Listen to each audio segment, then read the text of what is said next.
Halo, selamat siang, good afternoon. Your sound is clear. Okay.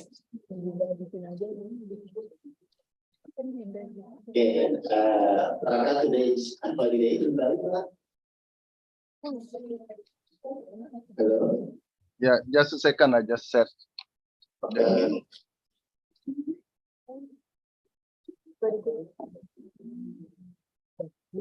Hello? Hello, you can hear us? Just a second.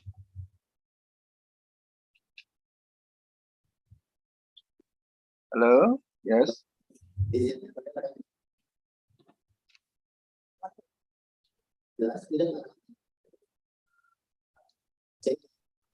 Check.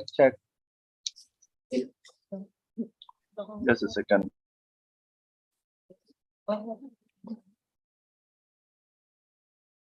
Okay, we just wait for Anak who will check everything for connection of audio. Hello, Anak. Hello? Do you can hear us? Hello, Anak. Hello? Hello, we can hear you, Anak, but I can hear your voice. No, I have to. Yep. Kengkeng enggak? Udah.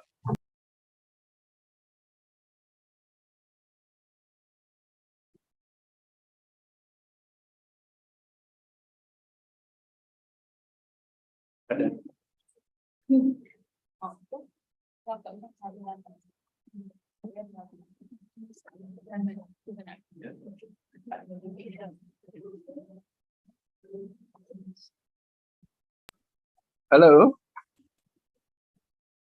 Halo? So, yeah, we can hear you, Anak. Tapi, Halo? halo, Pak. Suaranya sudah jelas, Pak. Agak kurang jelas ini. Coba saya ganti dulu nih. Aduh.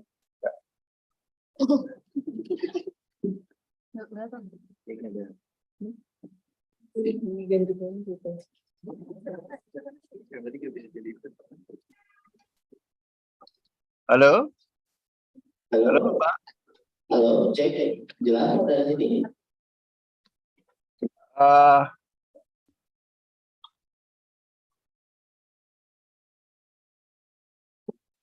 Jelas. Oke, halo. Yeah, we can hear you. Your sound is good.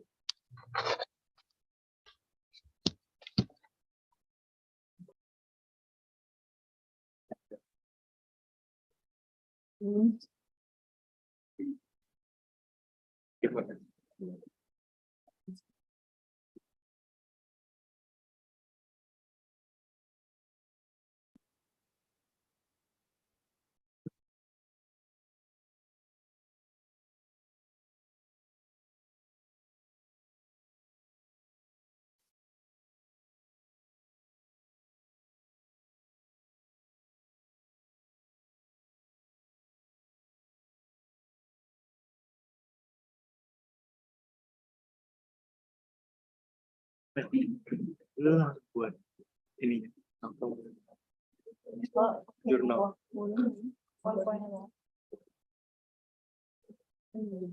Oh iya, lu udah beres learning journal yang pertama. Okay, you can hear us. Halo, Pak. Itu dipilih, Raka, suaranya jelas. Halo.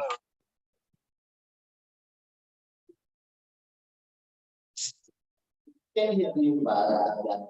I can hear your voice.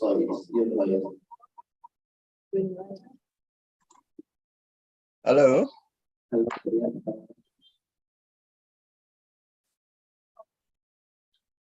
Halo. Yes, halo, Pak.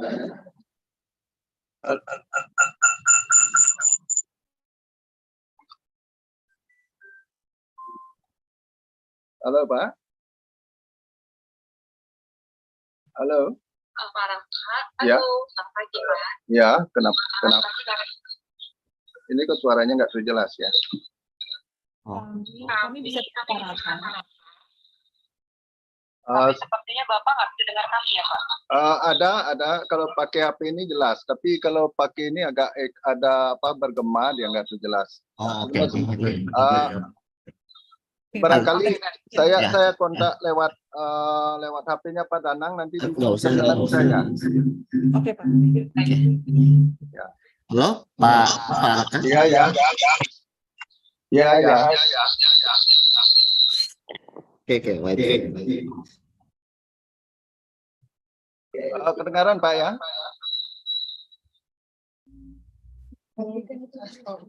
Halo. Halo, tes, Ya. tes, Ya. Tes. tes. Halo, Yes. Ya, sudah kedengaran Pak. Jelas. Ya. Oke. Cek.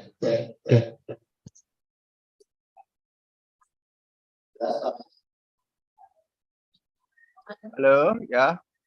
Okay, can we start? Yes. Yes, please. Okay, thank you so much, Raka, for joining us. So in this session, we will have a lecture from Bapak Dr. Anak Agung. He is a lecturer at Udayana University, Bali. Currently, he is head of the Upskill Study International Program. So as well as the researcher at the Tourism Excellence Center in Udayana University in Bali. So of course, who will come to Bali, the participant? This is like the warm up for all of you because Pak Raka will deliver the lecture about sustainable tourism and green sociopreneurship in Bali based on the best practice in Bali. And of course, Pak Raka has long experiences in the tourism. Pak Raka pursued his doctoral in tourism and also has experience in teaching foreigners in the School of International Training. And also, he concerned about the sustainable development in the concept with the local Trihita Karana dimension in Bali. So this is like the local wisdom from Bali. And also, he has experience as a sustainable tourism auditor. So I think a lot of information, a lot of knowledge related to the sustainable tourism development, especially in Bali, will deliver by Pak Raka. So Pak Raka will deliver the speech for about 45 until 50 minutes, and then after that we will have the discussion session for the 20 until 25 minutes. Okay, is it clear, Pak Raka? Thank you, Pak Dana. Once again, I think it's still morning there. Still morning, yeah. Okay. I would like to share your screen, and you can start your speech because it's very clear to us to hear your voice, right? Please, could you help to share the screen, please? Yes, I will share the screen, and also I forget Selamat Hari Galuman for Pak Raka. Yeah, I think today Thank is you very much. big day in the Bali.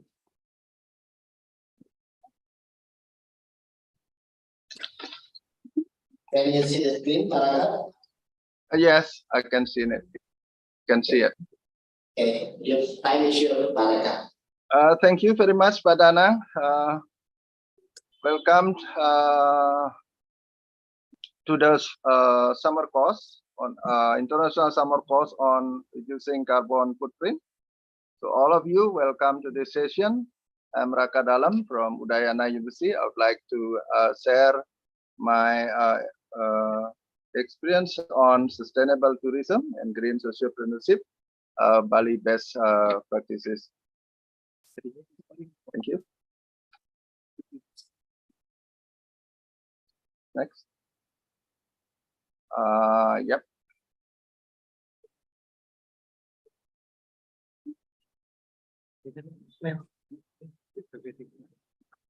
Okay, probably everybody have seen the information about, have read the information about Bali.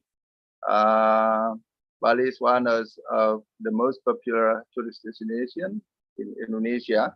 Bali is a province. Its size around 5,600 square kilometer with a population of 4.3 million. And jobs of the people here in Bali mainly in tourism, small scale industries and agriculture. Next. And now I would like to talk a little bit about THK and sustainability. THK stands for Tri Hita Karana. Next.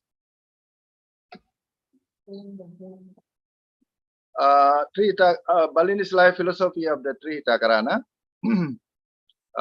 Tri means three, Hita mean good, happy, or wealth, and Karana mean causes. The Tri Hita Karana basically three sources of goodness, happiness, and consists of three. One is about culture or spiritual aspects or element.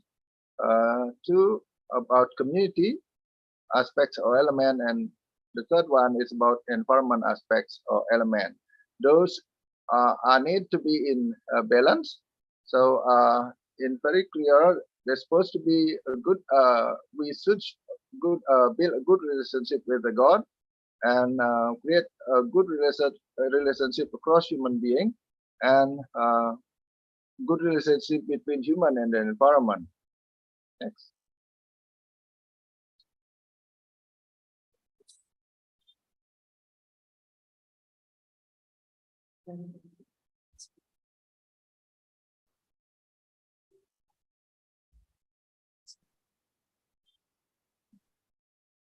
Yep.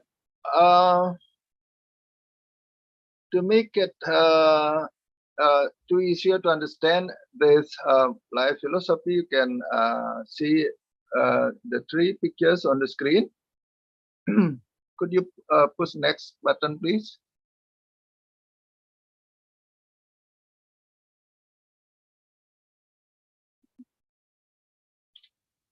Well, the Tri Hita Karana can be illustrated on those three pictures. One is about culture, for example, somebody going to temple for praying. The second one about human-to-human relationship. For example, we in this class is a sort of human-to-human relationship. And the third picture is about planting the trees. That's illustrating the third aspect or elements of the Tri Hita Karana, building good relationship with the environment. Next. In fact, even though there is a very nice life philosophy about Tri Hita Karana, but in fact, many problems are still becoming crucial issues in Bali.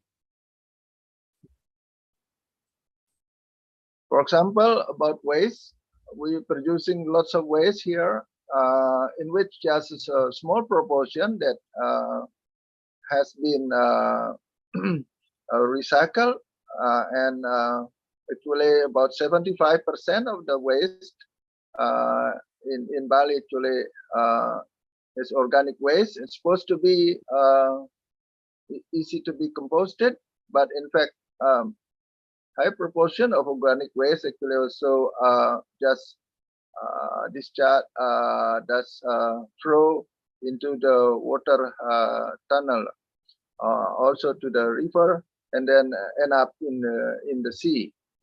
And so we need a better, a proper way in handling the waste. Next. And in forest, for example, we just have around 23% of so-called forests on footmark, in which not all of them covered by dense vegetation. We're supposed to have at least 30% of forests, but in fact, we just have around 20%, and just about half of 23% that's covered by dense vegetation. about quarter of it actually just was called covered by shrubs, and around 20% or 18% that actually in critical condition.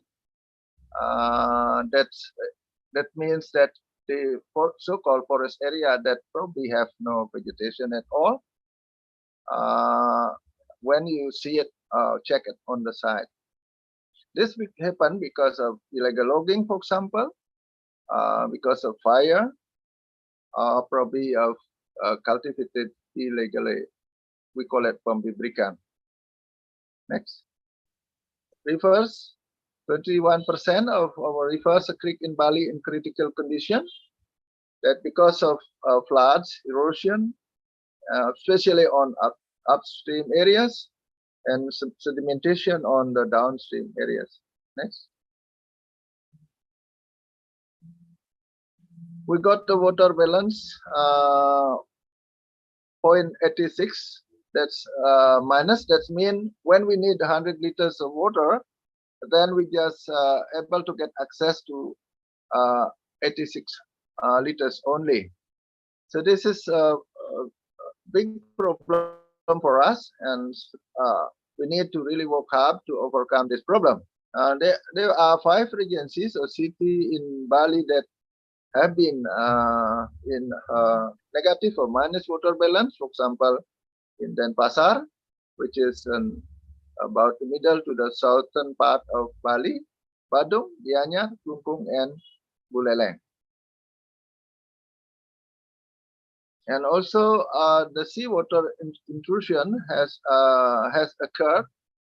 For example, in 1998, it has reached 1.76 kilometers from the beach, especially on the southern part of the island. Next. We also find a problem with beach erosion, which is around 16% of the beach in Bali, and some of them now probably have been fixed up through beach protection project. The problem with that, because people keep going to take what's called stones from the beach before people also take coral reef, and also because of the natural process such as current and wave. But now the taking of coral has been banned, and people are still taking stones, sands from the beach. That's caused problem with beach erosion as well up until now. Coral reef. We have around 25% in Bali that covered by less than 25% living coral or in a bad status. We have about 40% in medium status with living coral cover around 25% to 49.9%. And we have a good, in a good status, around 35%. And none in very good status. So this is the situation that we found on the book. Next, mangrove. Bali has around 3,000 hectares of mangrove, in which about 1.3 thousand available on the southern part of the island called Tahura Ngurah Rai, and Ngurah Rai was called mangrove forest. And the problem with the mangrove is that the conversion of the mangrove into shrimp ponds into other facilities such as houses, offices, roads, development of harbor, airport, and so on. Next. So what to do with that kind of problem? Next. Next. So to get a better idea about what to do in overcoming the problem, then in year 2000 we ran a seminar and workshop about sustainability, about tree takarana, and how to implement it on recent in the future, in which 40 papers were presented and 175 participants joined the seminar and workshop. And at the end, we end up with 30 urgent issues related to sustainable development that need to be urgent as soon as possible action related to culture, community, and environment, in which each element like culture, community, and environment, we took 10 urgent issues that then we spell out in criteria and tools to measure sustainability based on the three takarana. Next. Here are the what's called the 10 element of culture and spiritual element in three takarana. You can see there.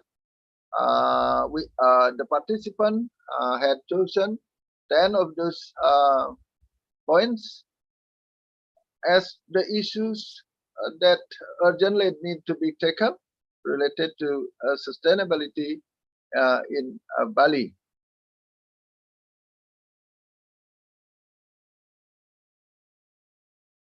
And the next one is 10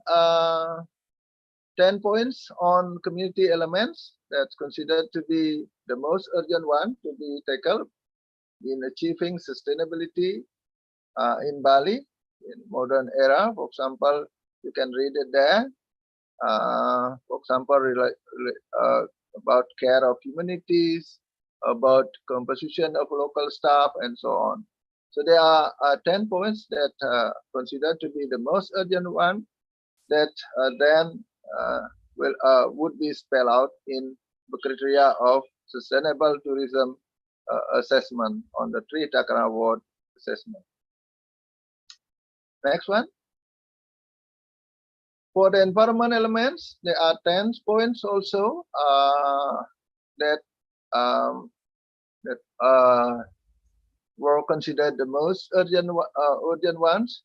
You can see there either related to the program about protection to the ecosystem, about organization in environmental management, and so on.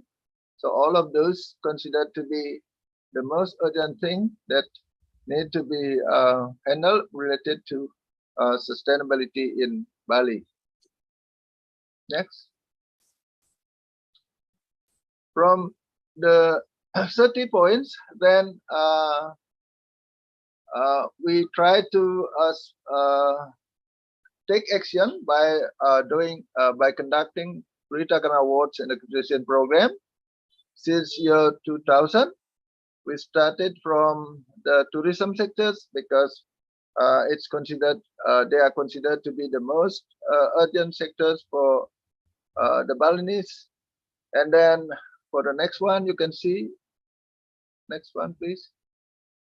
That's from the issues, 30 issues, 10 for each elements, and then we get down to indicator and measures, and then we take action by offering voluntary certification on sustainable tourism based on the Balinese life philosophy of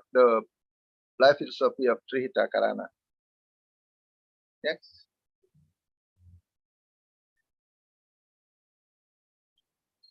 The process of the Three Takarana assessment lasts for around for 1 year. So it's conducted annually. Start from initial screening and distributing questionnaire, and then checked by the team, which is each team consists of 3 persons: expert in culture, expert in community, and expert in environment, and then end up with result of the assessment audit, in which we classify the participants into gold, silver, bronze, and affiliate. Next. And the assessment that involves 7 stakeholders, as stated on the last picture, just lasts for 1 year period only because it's considered to be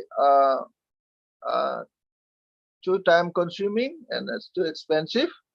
And then after started from year 2001, the assessment just involved 3 assessors without involving 7 stakeholders.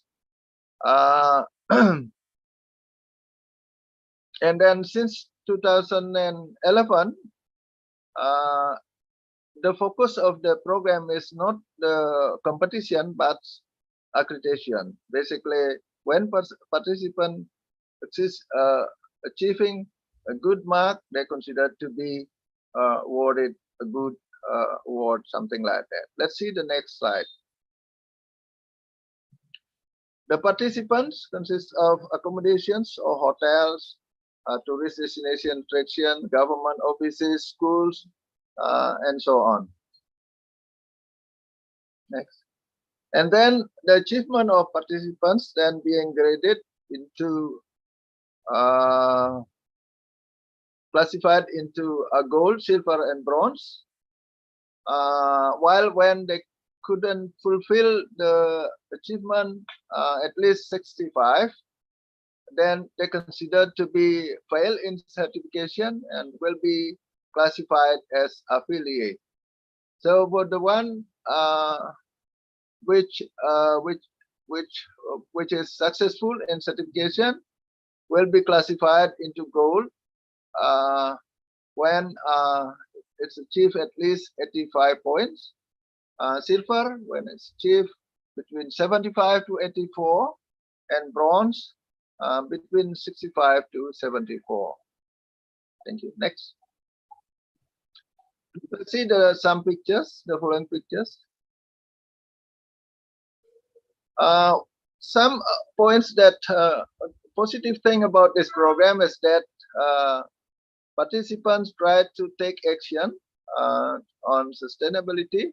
For example, participants are by what's called by using the some of by implementing the by doing the renovation of the toilet, the restroom in tourist destination through CSR programs, which is in bahasa we call it TJSL, tanggung jawab sosial and lingkungan, or responsible on social and environment. So that's bring impact across the element of the tourism, for example, from the hotel sectors to help improve the quality of the destination. Next. Once again, the 3 Takaran team at least usually consists of 3 persons per team because it's supposed to be at least 1 in charge for culture, spiritual elements, 1 in charge for the community, and 1 for the environment. Okay, next. Well, another thing also we can see that some of the company that provide have provided some money to help with mangrove conservation, and also to help with what's called conserving the biodiversity across the island for the cleanliness and so on. Next. Other thing that you can find in Bali. Next. For example, in Serangan, this is a good example of how the local people take action to conserve the turtle, education, educate the visitors, and then get donation from the visitors to conduct the conservation. Next. Here's on the red dot point is the location of TCC Serangan, Total Conservation and Education Center in Serangan. Next.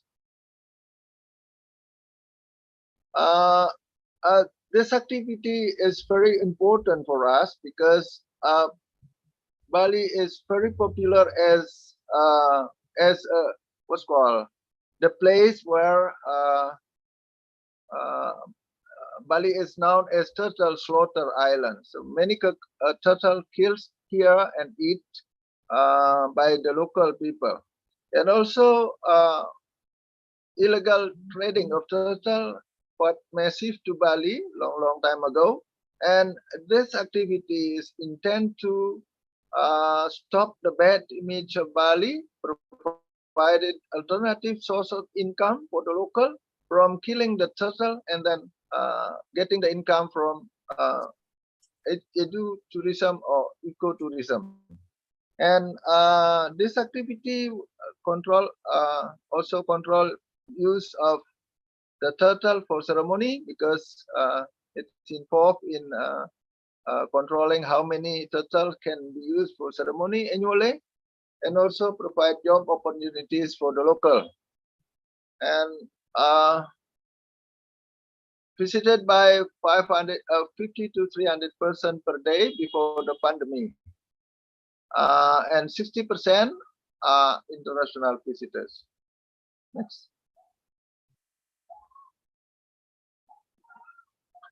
And among of this, the program that conducted at TCEC Serangan, the most popular one is release the hatchling turtle or the baby turtle.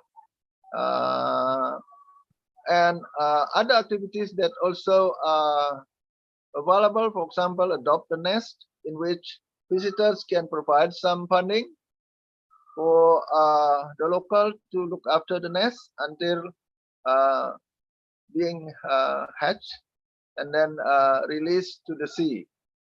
And also at TCC Serangan, code of conduct has been formulated so that how the visitors can what's called handle the turtles, in which way they can handle the turtles, so that's the impact is minimum. Negative impact to the turtle will be minimum. And at TCEC Serangan, a lot of volunteers, not only from national level but also from international level, have been coming and help the local in looking after the turtles. And TCEC is also a good research station for students, and also provide new jobs for the people around the areas by making souvenirs that are sold to the tourists visiting the TCEC in Serangan. And also for the current being, the networking has been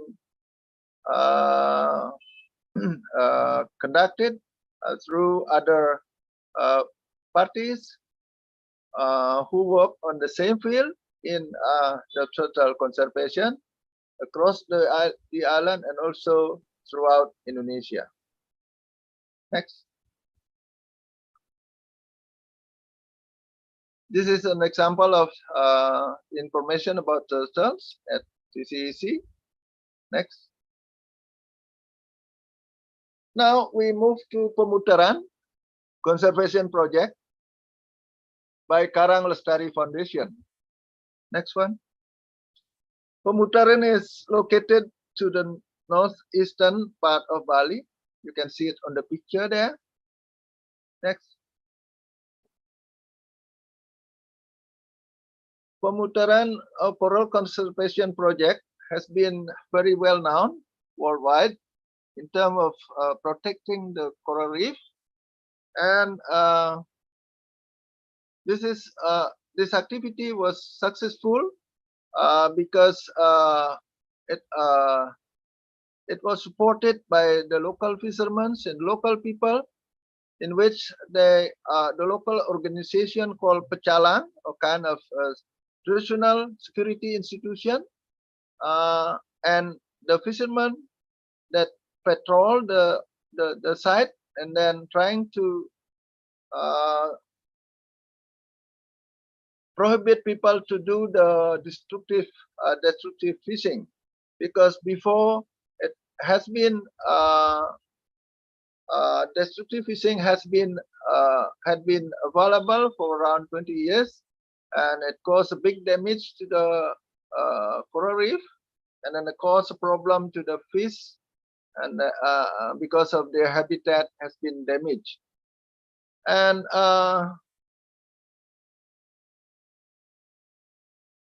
after the implementation of the project for some years, and then also through coral reef transplantation, coral monitoring, and so on, and then the habitat become improved, and then more fish available for the fishermen around Pemutaran. Next.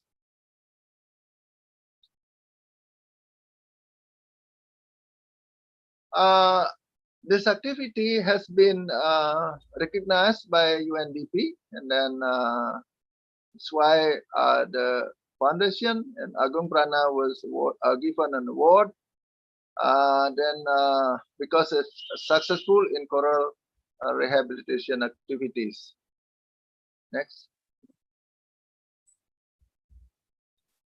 So besides that award, Agung Prana, the late Agung Prana also been awarded by other parties, and then also bring impact to Pemutaran itself, and also has been awarded Asian Tourism Award as a CBT, or community-based tourism. Next. The other example that I would like to show you is about Taro village. So before, on Pemutaran, you can see how the local can take action to protect the coral reef and provide a good habitat for the fish. Now I will introduce you to the Taro village. The village of which has been certified as a sustainable village by Indonesian government. Taro, as you can see on the map, is about in the middle part of Bali. Next.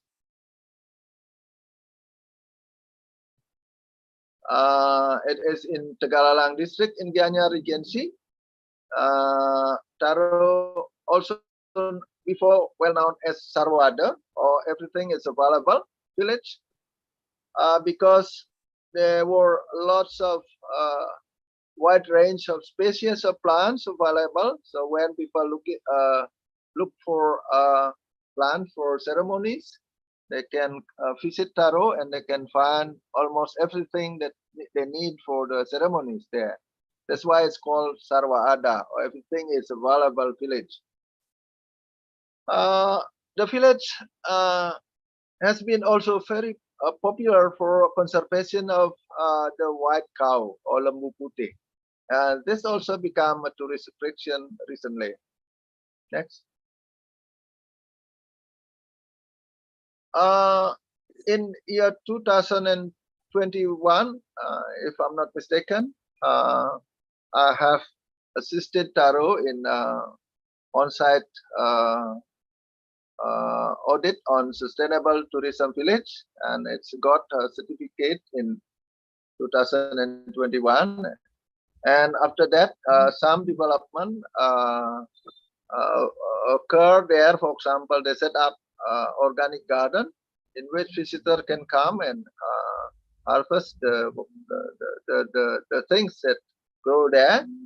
And in the village now, up to date, there are some activities also available. For example, camping activities can be taken place there by camping ground that provided, for example, in Semararate. Trekking activities, especially across the village and the rice field. Cycling activities. You can also see the fireflies garden. So fireflies considered to be getting rare recently because of the intensive use of pesticides. And now in Taro, in some sites where the organic farming activities available, and then more fireflies available, and in that location people start to what's called to set up facilities for the tourists to have dinner, for example, while enjoying the fireflies around them. And accommodation also available around Taro, but not so many. But they start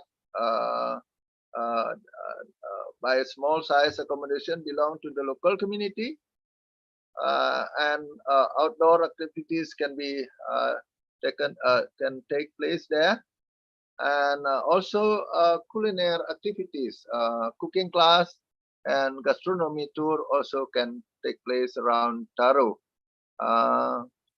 Next.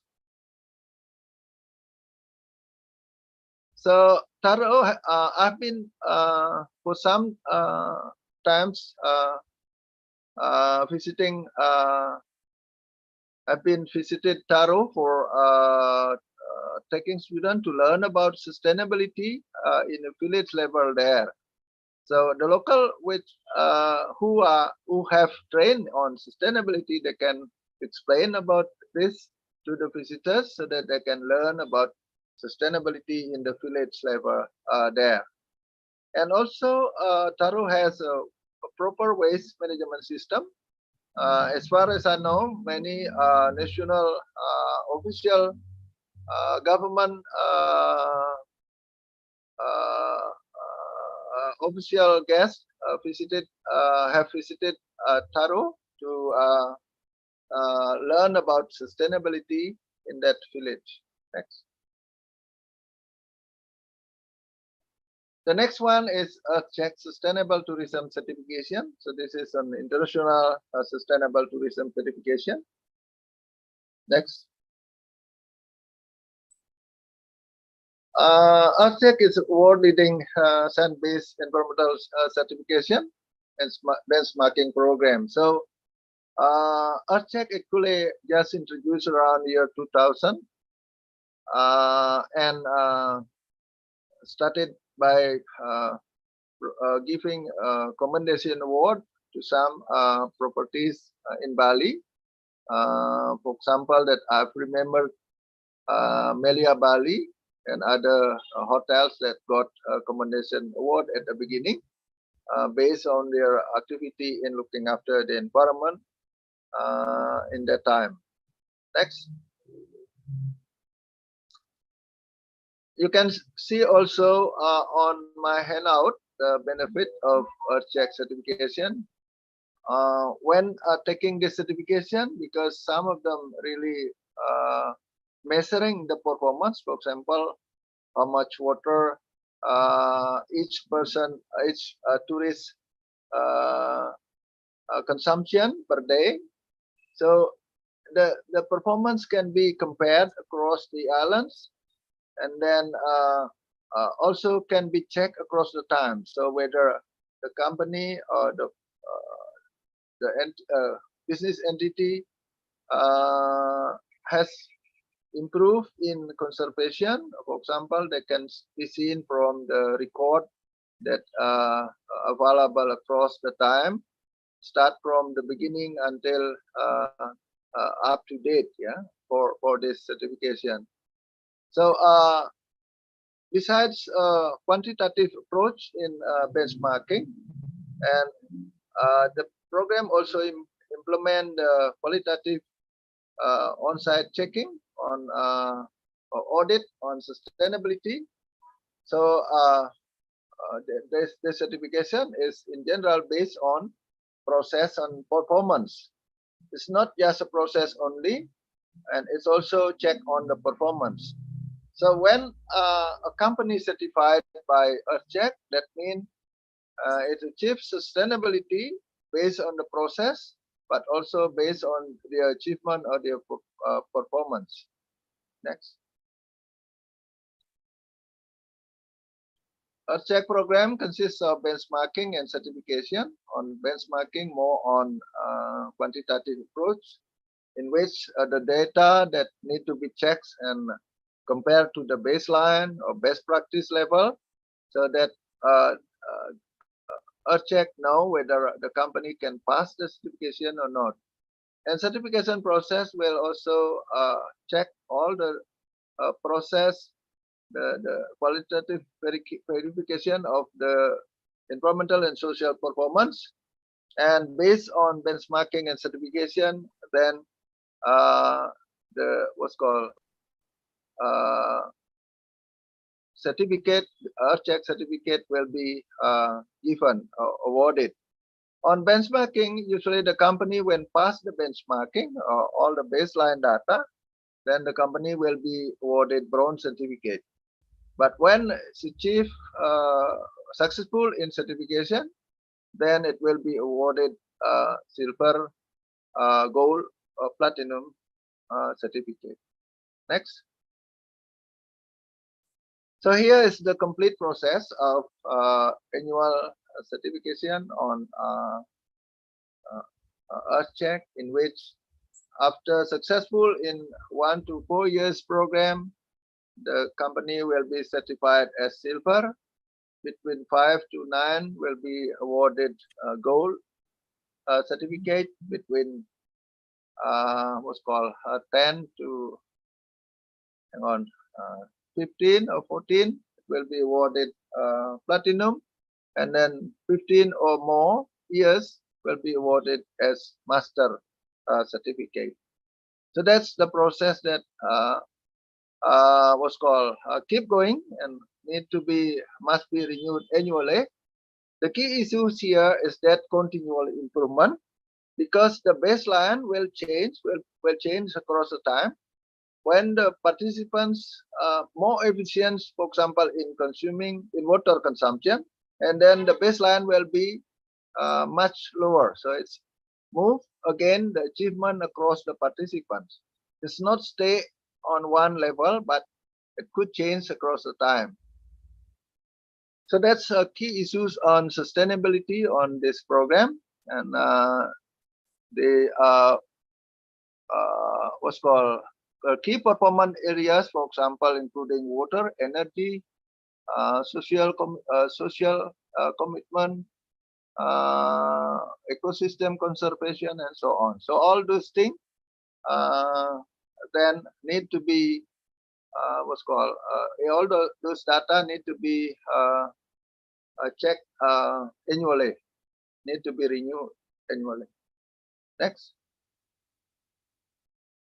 Next, this is just the participants of the program. For example, some properties that join the program. The Earthcheck program in Indonesia just got around 25 participants only in a few years ago, before the COVID-19. But other program like Tritakan Award program had been successful to attract more than 150 participants before the COVID-19 pandemic. So this international certification considered to be quite expensive, because annually it could cost a big hotel, for example, around 100 million rupees for the joining participation in this program, and it wouldn't guarantee that the participant being successful certified on this program. Next. From the participants of the Earthcheck program, we can see some positive point. For example, they provided spots for selling things for the local community, especially the handicraft. Next. And involve the tourists into the conservation program.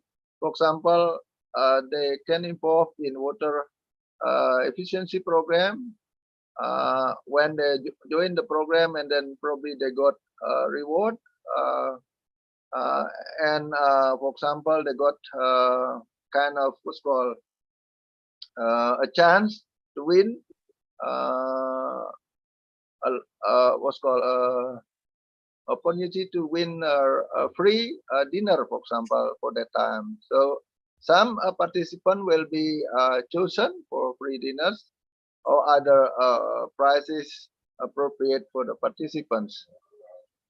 By involving the tourists, it's expected that the impact to the environment will be minimized, and the tourists will also involve to take action in conservation, not only the hotel sectors, not only the local community, but also suppliers and the tourists or the visitors.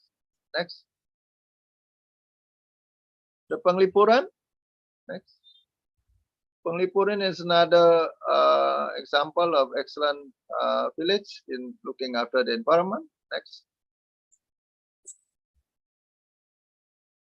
And it's also awarded Indonesia Sustainable Tourism Awards in 2017. And the award need to be renewed every 3 years. So it has been renewed in 2020. So in Bali, there are some villages and one tourist resort, that is Nusa Dua, that has already been, that have been certified on Indonesia Sustainable Tourism certification.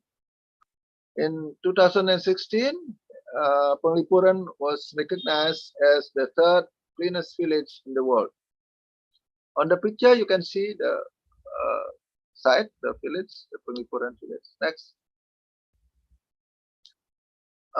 This village considered to be good in conservation and has a wide variety of bamboo trees, and also some forests. And it also can take probably around 200 tourists per day to stay in the homestays around the village.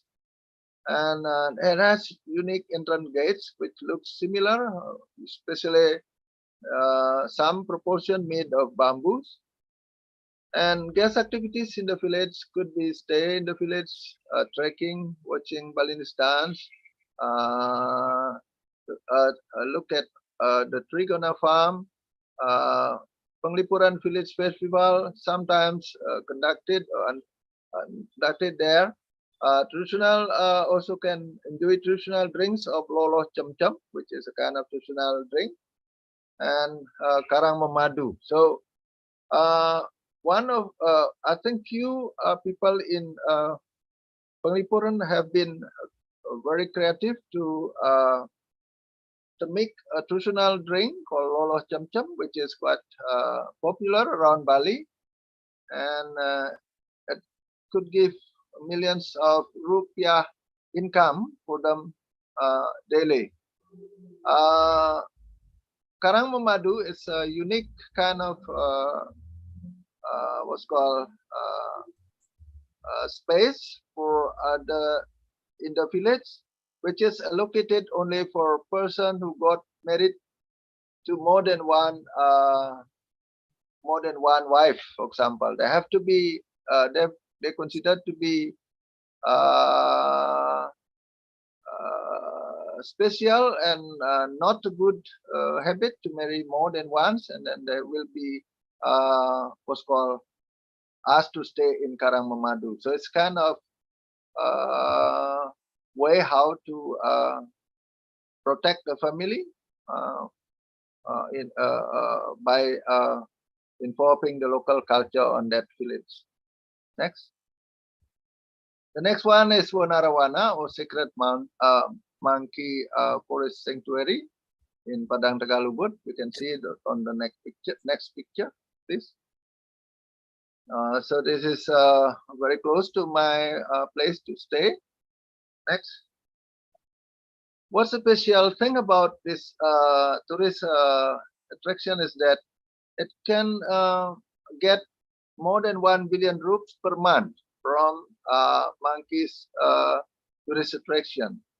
So the monkeys has provide income from the local, provide jobs for the local, and also the money can also use for supporting the cremation ceremony and some other ceremonies in the temple. So the management hasn't provided any fee for the one who take the tourists there, in order to minimize the visitation, because the visitation is very high. And a good thing about the site is that it got a kind of monitoring program for the monkeys' health, working together with vet, and it's got also isolation cage to keep the unhealthy monkeys. And it has was also helped us to conduct risk analysis and write down risk management program for the site. So because some travel agents actually ask whether the tourist, the monkey forest ubud has ready with the risk analysis and ready with the risk management. So this is, I think, very good an example of the destination that are based on monkeys in Bali or maybe in Indonesia. Next. And before, some monkeys have been encouraged to jump over the visitors, and then by jump over the visitors, given some food, and then the what's called photographers will take pictures on this. But now it has been banned because it's encouraged the monkeys to be aggressive to the visitors. Next. Okay, my end note on this presentation is that the Balinese still need to work hard to overcome environmental problems and to achieve a balanced, good, and happy life. To achieve this, the implementation of Trihita Karana or TSK philosophy is very important. Next.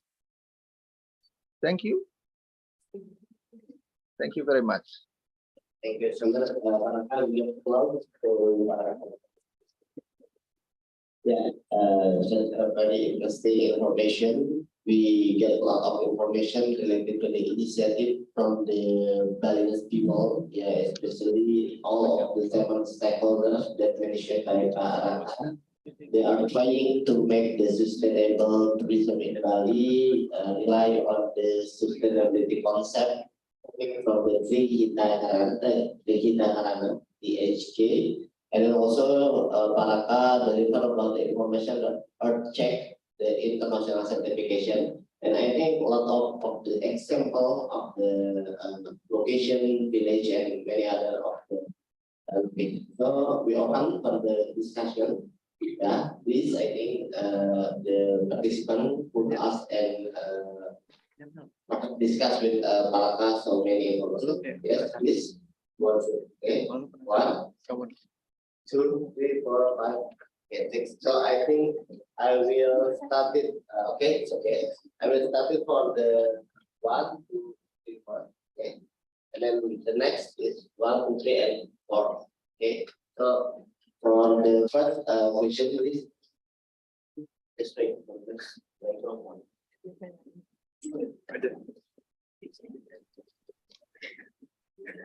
Okay, please.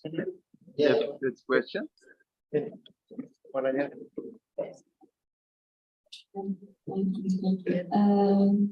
you for Dr. Raka for your inspiring presentation. My name is Aisha from IPB University, and I'm very interested in the environmental aspect, especially in the waste. In Sweden, 52% of waste is converted to energy.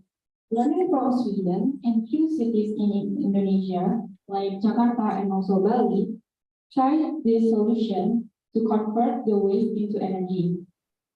My question is this the most effective solution in Indonesia, or is there any other solutions that are more effective?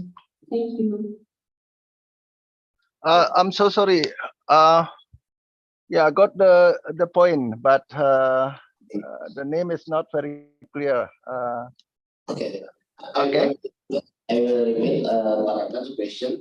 Aisa is asking about the environmental aspect. For example, in the waste management in Yes. you before, it's like import to waste to do the waste management. And Aisa mentioned about the how to convert the waste to the energy, and Yeah, how okay. the state in Bali, and do you think this is the effective way to manage the waste and become the energy? And then that's question Pak for the first question. I think we will go for the second and third question before you answer, Pak. Is it okay? I think it's better for me to answer directly to make it. Okay, Yeah. Pak. Yes, please. Go Is it ahead. okay? It's okay, Pak. Right. Yeah. About waste to energy, I think what happened in Bali in general, probably Indonesia, you can check that. I think our source of energy is not actually considered to be what's called clean for the time being, because probably most of energy come from coal. Very small proportion probably from other sources such as hydropower, and energy from waste to energy. There are some what's called activities conducted like in Jakarta, in Bali as well about this. But I think the what's called the proportion of waste that garbage that processed through for energy, especially the plastic thing that's processed into to fuel, probably not so significant, not so significant in amount. In my vision, because of the organic waste quite high, the proportion of organic waste quite high, I think it's much better to do composting, so that we produced compost out of the organic waste, and just probably around 30% that considered to be converted into other techniques. And the organic, some of the waste that what's called the food scraps can also be a very useful what's called things that can be used as animal fodder. Some of the contractors that take the waste from hotels, for example, they got a kind of they raise pigs to that being fed by using food scrap from the hotels. The problem with so far, I think the food waste that very useful for the people to raise their pigs, and also the compost, very useful for as fertilizer. But the problem with composting so far is that how to manage so that they got appropriate space, so that the process, the place where to process the waste doesn't smelly, and it needs to involve technology, especially some bacteria or other chemicals that useful for that. So far, the proportion of the waste that can be recycled into can be composted probably around 70% at least from domestic waste. I think from waste to energy probably not so significant for the time being, but it could be in the future for some extension could be increase its proportion, especially in handling the plastic thing and other waste that hard to decompose naturally. I think that's my answer. Thank you. Yeah. Does that answer your question? I think it's quite clear. Yeah. Thank you, Pak Raka. And then we have the next question, please. Thank you for the time and thank you for the opportunity. Okay, my name is Muhammad Bimo. Okay, I have two questions for you, sir. My first question is, yeah, we know that Bali is the area most visited by tourists, local and foreign. And my question is, how does the Bali government manage or protect environment from waste? Are there special regulation from Bali's government to manage or protect Bali from the waste? And second question is, in Bali, many villages are made into the tourist spot. Yeah, how does the Bali's government make village makes village become tourist spot? Okay, Pak Raka, you can hear the question clearly. Yeah, I got the first point, but I lost the second. Please, could you? What is the point? The second point? The second point is because Bali developed many of the tourism destination, tourism spot, and then Yeah. The response from the government to manage them, perhaps because you mentioned about 632 village in Bali development become the tourism village. So how the government manage the situation? For example, how they can give the high demand for the location and also manage the conflict and something like that. Okay. Hopefully, I'm not. I do not lose the point. If I lost the point, probably later you can ask me again. First, I think it's about the role of the government on how to manage the visitors and other sectors in related to the waste. So far, I think Balinese government has perfectly issued some appropriate regulations related to the environment. For example, to ban the single use of plastics, also to support the environmental management and monitoring as part of environmental impact studies document, because based on environmental impact studies that each company, big or big size or small, they have to do the environmental management and monitoring regularly. About the regulation, I think that's perfect, but the implementation, I think, still what's called law enforcement, I think need to be tighter, or need to be stronger. Some of company probably forget to do their environment reporting, and probably the government sometimes forget to check, and then people still what's called discharge the sewage, what's called throw the waste into the water, into the river, and then hard to control. And then the government has already encouraged each village to set up a kind of handling waste from the source, so minimizing the waste from the source, so that so that most of them managed locally. So this is a kind of activities has been supported by the government to provide some examples, good kind of model. Some villages that have been supported some funding to set up a kind of recycling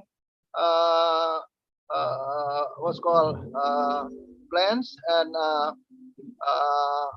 how to handle the waste, so that most of the waste wouldn't be would be some of the waste could be reused, some of the waste could be recycled, and then a very small amount probably need to be discharged into the final disposal area.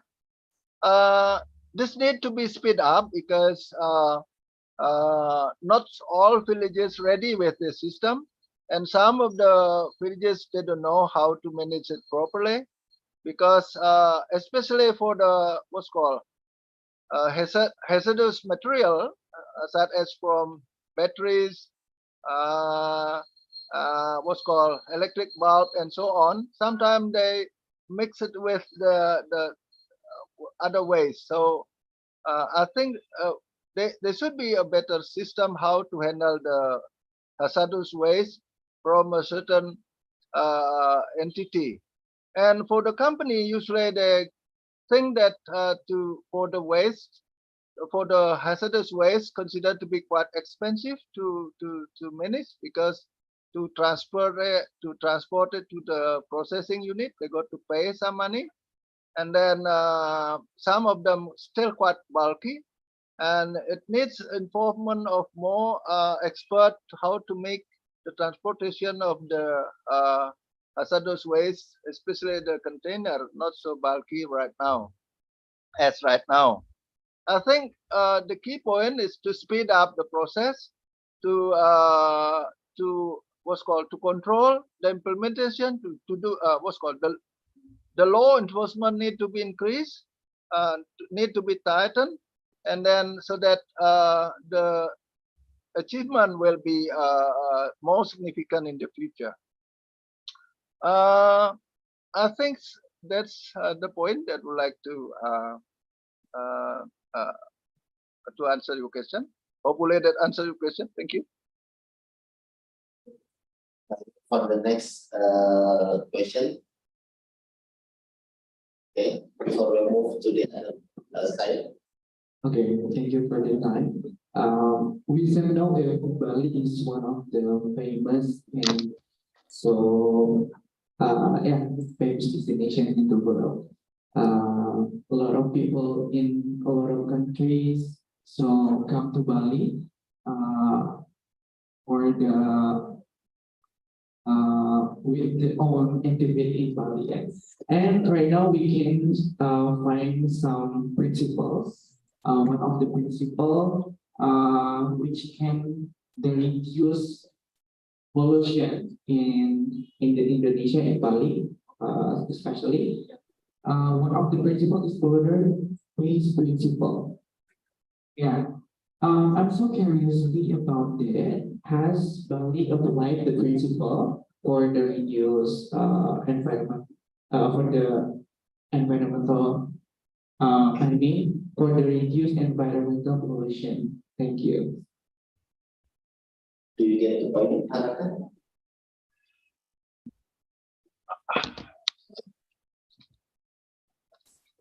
Well, just a second. If I'm not mistaken, you're asking about the how the government take action to reduce tackle the issues of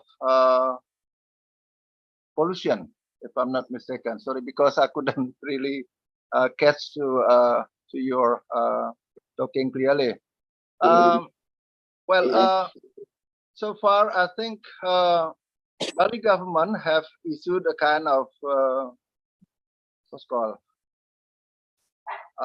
as I mentioned before, first about on the environmental, any companies for the companies, they have to submit environmental monitoring and management reporting, which is usually every 6 months. And one things that need to be conducted on that report is that to do the evaluation. Evaluation is about the whether we call it a critical point evaluation, whether it's fulfill the standard or criteria. For the pollution, if something the standard couldn't be reached, there needs to be some improvement or some action need to be taken. And before reaching sort of making a problem, one of the other evaluation is about looking at the trend, what the data shows across the time. When the data comes to a situation getting worse and worse, and then there should be some action taken. So that's why on what's called on management and monitoring program, there should be kind of evaluation. One is the evaluation consists of trend evaluation, critical evaluation, and also whether the company what's called stick with the management and monitoring plan that has been agreed by the government. So those are very important. If the company stick with that, I think the possibilities to what's called to make a problem, create a problem with pollution can be minimized. And another point is that how to control the pollution, for example, in the river, for example. And so far, the government just conduct, say, a kind of monitoring, probably annually. And then in general, also the government have got a kind of, we call it environmental strategies, strategical issues on the environment that need to be overcome annually.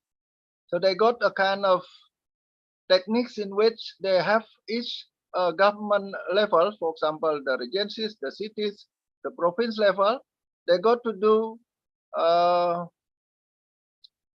to find out the critical issues on the environmental issues.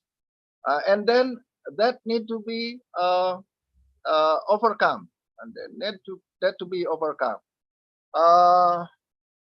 They got to make response to that, and then the result need also to be reported. And then the government also, there's a competition across the reporting on this reporting, whether the reporting is perfect, probably bad, and then the best one will be given kind of reward by the government in that case. The hardest point is that how to monitor pollution across the site, because somebody probably some industries probably discharge the sewage to the river on night time. Nobody knows, but the techniques of there's need to be there's supposed to be a better way to find out whether a company or somebody pollute the environment, not just based on the water quality test. There's supposed to be other ways, such as from sediment testing, for example. And some of the what's called the sediment from the sludge also need to be treated specially. And this is also very important, how to control. For example, some companies have their sewage treatment plant, and then where the sludge go to, and then how they manage it, so that it shouldn't create another pollution. And the government also banned the use of chemicals that we call it what's called persistent or pollutant. For example, DDT and so on. The things that being used to be used as pesticide, but because of sit very long time, for example, 25 years on the land, those kind of chemicals already banned in use by the government as well.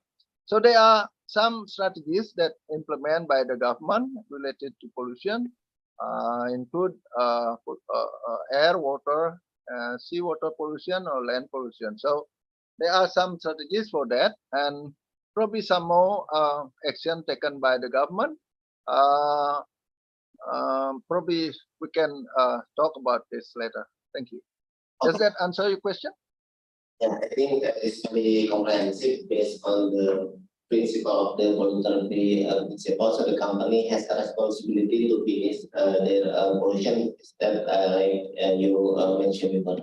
And we move to the last question. Yeah, I think for this participant, you can ask in the next session, yeah, because we have run out of time. Okay, please, you can ask. please. Next question, if available. Yeah, we'll have the last question.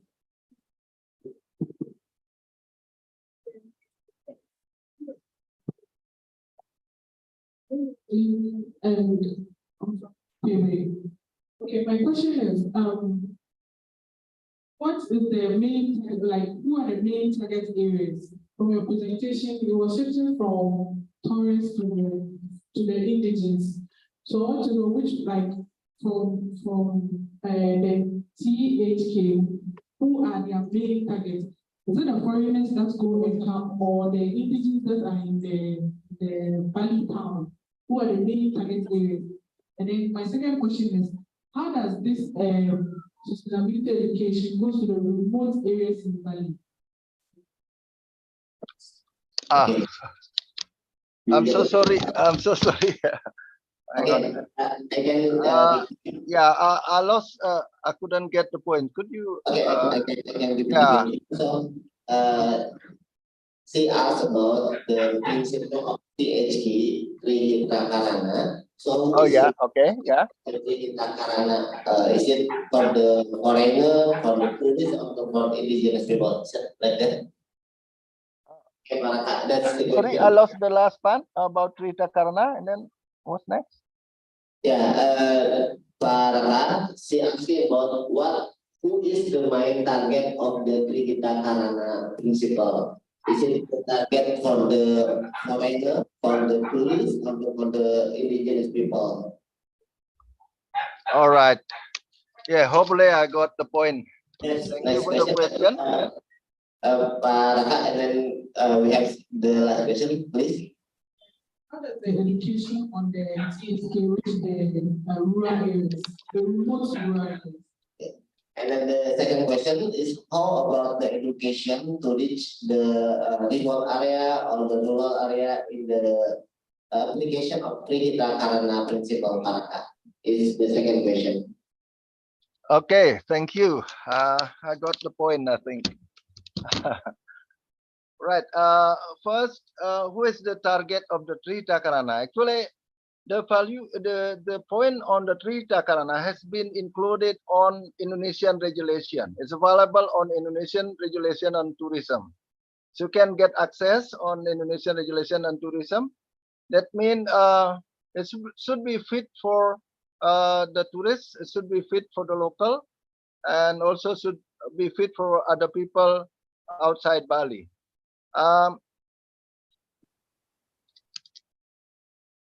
And the problem is how to communicate the principles to visitors, to the local, to people from outside, because basically one point of the successful of conservation is depends on communication. Without appropriate communication, then it's unlikely the program will be sustainability program will be successful. That's why communication is very important. Now in Bali, the communication before understanding how to communicate, we have to find out the stakeholders and then list each of stakeholders and find the best or most effective way to communicate with them. For example, on Trihita Karana, because if different parties got different strategy or different way in communication. For example, in right now, most people using WhatsApp. Probably some of the point can be sent through WhatsApp. But some companies need email because it can stay. The information can stay for longer time. But WhatsApp sometimes could be punished or not available anymore in a certain time frame. And also about the effectiveness of the communication. How to communicate the Trihita Karana with suppliers, for example, with international visitors. I think we need to find out how to put in the information on the what's called entering point, at least on the entering point where the visitors come to Bali, for example, for the visitors. For example, the passengers of flight, how to get information about Trita Karana on their flight to Bali, for example, or probably in the school for the school student, how to put it more information, and also to implement the Trita Karana philosophy on daily life of the students. That's the other things that we the Trita Karana team consider to be important. So the target of the Trita Karana is not just the local, but also other parties around Bali or maybe outside Bali who believe on the principles.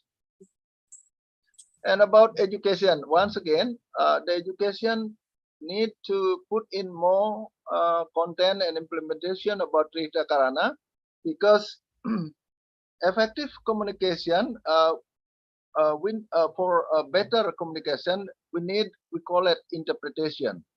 Interpretation, not just delivering the information, but also how to provoke, to drag the people to understand and to believe it being important. So that's the other point.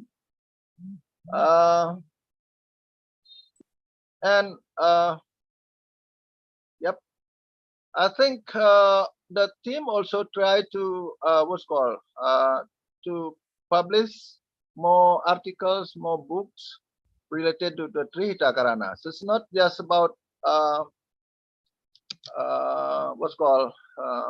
delivering the information through the regulation, Indonesian regulation, but also on other ways through mass media, through books, through direct communication with participants while doing Trihita Karana audit, and to students that we deliver that especially when we do the assessment to the school students, because we have a program also for the school students, start from elementary school students. So I think that's the way how we communicate the program and how so the target, what is the target of the program. Thank you. Okay. Hopefully that answered your question. Does that answer your question? Yeah, thank you so much, Dr. Raka, for addressing the participant question with such expertise and also the comprehensive explanation. Unfortunately, because the time is running out, we cannot continue for the next question. So I think we truly appreciate your valuable insight and the knowledge you shared today. And we can give little summarize from the presentation. That's the most important, the principle from the Trihita Karana, which is considered about the culture, community, and also the environment. So this is the responsibility not only for the local stakeholder, but also for us as a tourist or as a student. And like the mention by the Raka, this concept could be implemented or could be adopted by people outside the Bali. So thank you so much again for the Raka. We can give a round of applause for the You're welcome. Thank you very much. We would like to take the photo, Raka. So I will ask Pak Arif to take the photo of us from the Zoom. Please, Pak Arif. Okay. On camera, Pak Sukisan. Okay. Yes, the participant, if you could open your camera for the audience, be much better. 1, 2, 3. Next. Oke, terima kasih. Okay. Thank you Thank so you very much. Pak Raka, sekali lagi selamat hari raya Galungan. Pak Raka, terima kasih sudah. Terima kasih. Thank you. Thank you. Thank you. Selamat siang dan selamat